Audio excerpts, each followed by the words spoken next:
Сегодня 2 марта 2022 года. Меня зовут Асан Арцуев, я директор правозащитного центра Ичкерия, Германия. Важное сообщение для жителей больших городов Украины, ну и небольших тоже. Постарайтесь запомнить эти советы во время боевых действий, которые вам могут очень сильно пригодиться и, возможно, даже спасти вашу жизнь.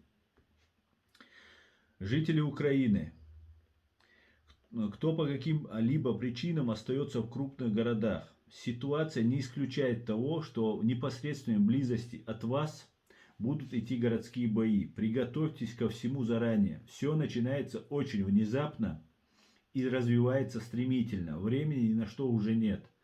Лучшие укрытия на этажах — межквартирные тамбуры. При их отсутствии укрывайтесь за несущими стенами ближе к центру здания с противоположной от обстрела стороны. Заклейте окна накрест скотчем или смоченными в мыльной воде газетами. Одно окно в проеме должно быть открыто для проветривания. Тем самым снизится вероятность того, что оконная рама от ударной волны влетит в квартиру кучей осколков. Учитывайте, друзья, что стеклянные осколки — это очень опасное оружие, это очень опасные осколки. От них получают очень тяжелые раны, очень.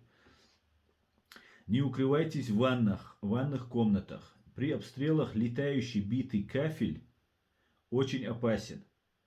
В ванную лучше набрать воды. Вода — один из самых главных ресурсов. Запас воды 200 литров будет очень кстати.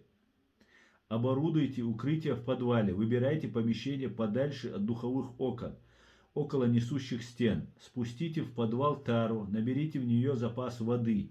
Имейте запас провианта из расчета на неделю. Распределите его в разных местах укрытия. Учитывая, что правительство раздает оружие, на улицах возрастает число вооруженных людей, способных вас убить, потому что вы похожи, им покажется, что вы похожи на диверсантов, провокаторов, дезертиров. Находитесь в укрытиях, не ходите строго по городу без крайней необходимости, от которой зависит ваша жизнь. Избегайте встреч с вооруженными гражданскими, ни с кем не ругайтесь. Армия, размещающая вооружение, фашистская оккупационная армия, размещающая вооружение во дворах жилых домов мирных жителей и на крышах их домов, не освободив их от мирного населения, им доверять ни в коем случае нельзя. Запомните это. Не храните документы и деньги в сумках и верхней одежде. Их легко утратить. Верхняя одежда должна быть из плотных, натуральных материалов, не военного образца. Не храните все документы и деньги у одного члена семьи.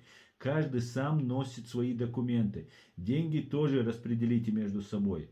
Положите документы ребенка или старика в пеленку, в памперс. Примотайте к телу, но он должен быть с документами.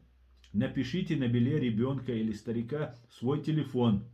Так будет легче искать родных. Сохраняйте спокойствие и здравый рассудок.